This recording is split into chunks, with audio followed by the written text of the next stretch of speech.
네, 최백은 건국대학교 경제학과 교수님 함께하겠습니다. 교수님 나와 계시죠? 네, 안녕하세요, 이사장님. 네, 예.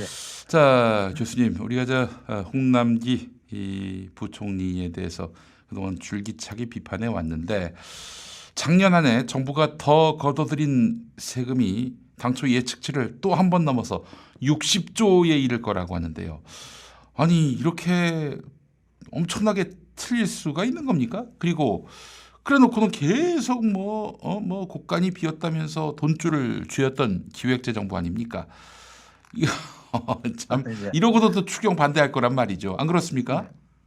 이게 사실 기재부가 저는 피노키오를 자초했다고 표현하고 싶은데요. 네, 사실은 예고된 하나의 지금 이 사태인데요. 네, 지난 11월 그러니까는 11월 16일로 제가 기억을 하는데요. 네, 그 기재부가 이제 그러니까 보도 자료를 배포를 합니다. 네, 그래서 뭐냐면은 그러니까 지난해 초과 세수가 그 당시 시점에서 추경 예산 대비 약 한 19조 원 수준으로 전망된다 이렇게 얘기를 했었어요. 네, 근데 제가 이제 그 당시에 이 지적을 가지고 한 51조 원 된다, 19조 원이 아니라 네, 이렇게 얘기를 했거든요. 그때 이제 그러니까는 사람들은 그러니까 이제 최 교수가 이렇게 오버하나 이렇게 생각하는 사람도 있었겠지만은 네, 이제 어저께 이제 그러니까 연말 이제 지난해 연말이 다 이제 추계가 세수 추계가 이제 어느 정도 이제 지금 윤곽이 드러나다 보니까는 이제 60조라는 이제 60조 이상이 된다는 이제 그러니까 이런 이제 MBC 보도가 나왔던 것이고요. 네, 네, 네, 그러니까 제가 예상했던 게 50조 5천억 원이었었는데 그 당시에 기재부 발표했을 때요. 네, 거기에 그러니까는 추가로 거친 게 한 10조 원 정도가 된다고 이제 그러니까 지금 MBC가 지금 그러니까 연말 세수로 거친 게 추가 네. 세수로 거친 게 예, 예, 10조 원 정도 된다 그랬었어요. 예, 그러니까 합하게 되면 60조 원 정도가 되는 거죠. 그러니까요. 네, 그 제가 이제 그러니까 추계한 게 맞은 건데 이게 이제 이렇게 된 이유가요. 이렇게 된 이유가 있습니다. 이유가 네. 뭐냐면은 초과세수라는 개념을 먼저 이제 시청자들이 좀 이해할 필요가 있는데요.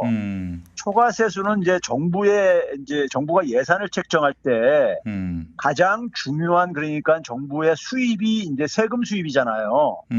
세금 수입 말고도 이제 수입은 있지만 세금 수입이 가장 크잖아요. 네, 네, 네, 그러면 예산을 책정할 때 정부가 이제 그러니까는 그 세금 수입을 전망을 하게 돼 있습니다. 네, 그 세금 수입 전망을 한 것만큼 그러니까는 지출을 해야 되는 거예요. 왜 그러냐면은 우리가 정상적인 경제 상황에서는 균형 예산이 바람직한 겁니다. 그러니까 말 그대로 정부가 세금을 걷어들인 거를 다 그러니까 지출을 해야지만이 네, 경제에 그러니까는 부정적인 충격을 주지 않는 거예요. 네, 정부가 세금은 민간으로부터 걷어들이는 거잖아요. 네, 네, 걷어들이는 건데 걷어들인 만큼을 다 안 쓰게 되면은 그만큼 경제는 그러니까 위축을 시키는 거잖아요. 네, 네, 그래서 이제 세금 수입을 전망을 하게 되고 그것에 기초해서 지출 예산도 작게 돼 있는 겁니다. 작게 돼 있는 건데 지난해 이제 그러니까는 국회에서 본 예산 통과될 때가 한 282조 7천억 원 정도 됐었어요. 네, 그런데 이제 올해 11월 달에 기재부가 발표한 거는 올해 두 차례 추경이 있었잖아요. 네, 네, 네. 두 차례 추경에서 한 32조 원 정도가 그러니까는 이것을 퉁쳐버린 거예요. 그러니까 이 32조 원도 그러니까는 초과세수로 발생한 건데 썼으니까는 네. 이거 그러니까 그렇게 계산해놓고 19조 뿐이 이제 초과세수가 안 된다고 얘기를 했던 겁니다. 그래요. 그러니까 이게 이제 그러니까 이게 결국은 이제 그러니까 연말 지나고 나면 다 이제 드러날 일인데 결산하고 나게 되면은 네. 계속해서 초과세수로 공격을 받다 보니까는 그 순간을 모면하기 위해서 그러니까는 이것을 19조로 그러니까 이렇게 팍 축소시킨 거예요. 51조를요. 네. 그러니까 이게 제가 그래서 피노키오에다 비유한 게 거기에 있습니다. 거기다가 이제 뭐냐면은 연말에 초과세수가 10조 이상 되는데 유류세 감면을 좀 했었잖아요. 네네네. 그다음에 이제 종합소득세 납부 연장을 좀 이제 해준다고. 네. 근데 경기가 아직도 다 회복이 안 되고 그랬으니까는. 그러면 한 7, 8조 정도가 그러니까는 실제로 더 거칠 초과세수를 지금 이제 거치는 걸로 지금 예상이 되고 있어요. 네네. 그러니까 거의 그러니까 51조에다가 7, 8조 더하게 되면은 한 60조 안팎이 되는 거죠. 안팎이 되는 건데 이런 일이 생기는 이유가요. 이건 예고된 참사입니다. 이게 그러니까 60조라면은 그러니까 20%가 넘는 거예요. 네. 세수 전망치예요. 네. 아니 전망치를 아무리 정확히 100% 맞출 수 없다 하더라도 정도껏 이게 그러니까 오차가 나야 되는 거죠. 그렇죠. 그러니까 이게 20%가 넘는다는 것은 이것은 그러니까 아주 그 정부의 기본적인 틀도 안 갖춰진 나라에서도 일어날 수가 없는 일이에요. 이건 사실이요. 근데 이게 왜 저는 이게 의도적이라고 보냐면요. 문재인 정부가 처음 출범할 때부터 그러니까는 확장적인 재정을 그러니까 표방을 했습니다. 네. 확장적인 재정을 표방을 해다 보니까는 이게 이제 그러니까는 가능한 한 그것에 대해서 대통령의 입장을 거절할 수는 없고 여기에 이제 기재부가 이제 기술을 발휘를 하는 거죠. 그러면 이제 되게 뭐냐면은 우리가 매년 보게 되면은 예산을 책정할 때마다 사상 최대 뭐 이런 예산 얘기하잖아요. 그렇죠. 예, 엄청나게 풀었다는 보수 언론들이 식으로. 그런 식으로 얘기하잖아요. 예.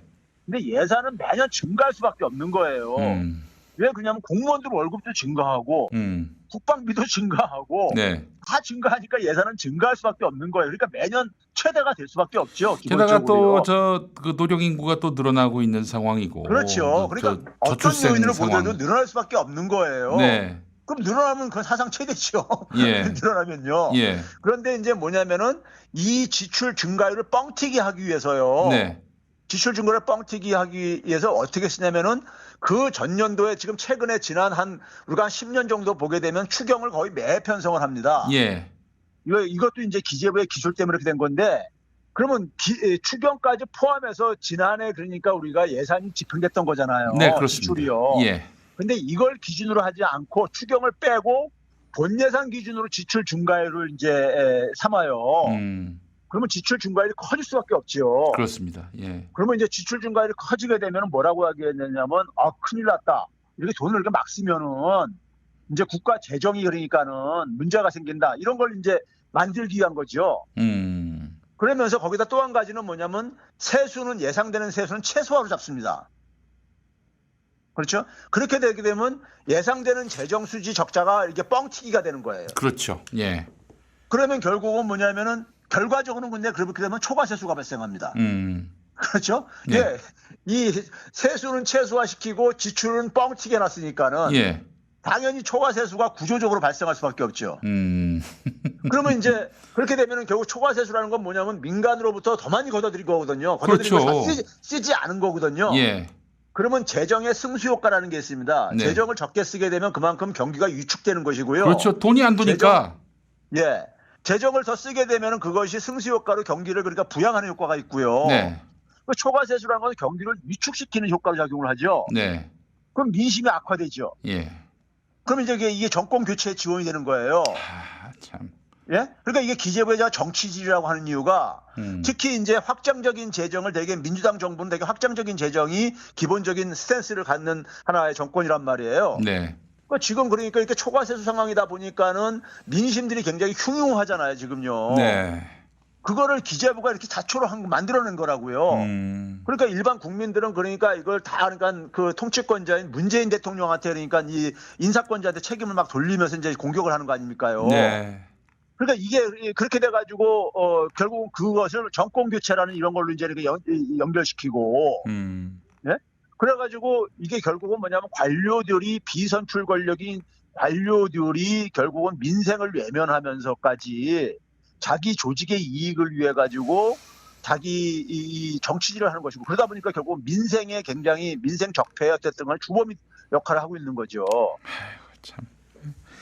알겠습니다. 뭐 하여간 네. 또 이번에 대통령의 눈과 귀를 또 속였다고 볼 수밖에 없을 것 같습니다. 그래서 대통령이 초과세수를 예, 이건 국민에게 돌려줘야 되는 게 원칙인 거예요. 그렇죠. 예. 예, 돌려줘야 되는 건데 이것도 이제 그러니까는 그 지금 국가재정법을 핑계를 대가지고 예. 내년도 세계인경업으로 넘기겠다고 이렇게 하거나 아니면 국가 채무를 갖겠다고 지금 팬데믹 상황 속에서 지금요 회복되지 않은 그늘진 곳이 지금 이 초과세수를 안 쓴다 하더라도 추가로 재정을 편성을 해가지고 이걸 지금 다른 나라들은 지금 막고 있는 상황 속에서 우리는 더 걷어들인 세금조차도 그러니까는 집행을 안 하겠다는 것은 이거는 기본적으로 공직자의 태도가 아니죠. 국민들로부터 더 걷었으면은 더 걷은 거는 국민들한테 돌려드려야지. 뭐 그렇게 일일이 나눠드리지 못하더라도 이 어려운 시기에 그 재정 지원이라도 해서 어떻게든 그렇게 돌려드려야 되는 건데 그걸 그냥 뭐 또 빚 갚는 데 쓰겠다. 아이고 정말 참 할 말이 없습니다. 예. 자, 이 말씀은 저 분명히 드리겠습니다. 김용민이 최근에 쓴 책 마이너리티 이재명에 보면 이재명 후보하고 제가 인터뷰한 게 있는데 못 견뎠거나 스스로 그만뒀을 것이다 이런 말을 했습니다. 이재명 휘하의 공직자로 홍남기가 있었다면은 이 못 견뎠거나 스스로 그만뒀을 것이다 이런 말을 했어요. 예, 이제 얼마 안 남았습니다. 네.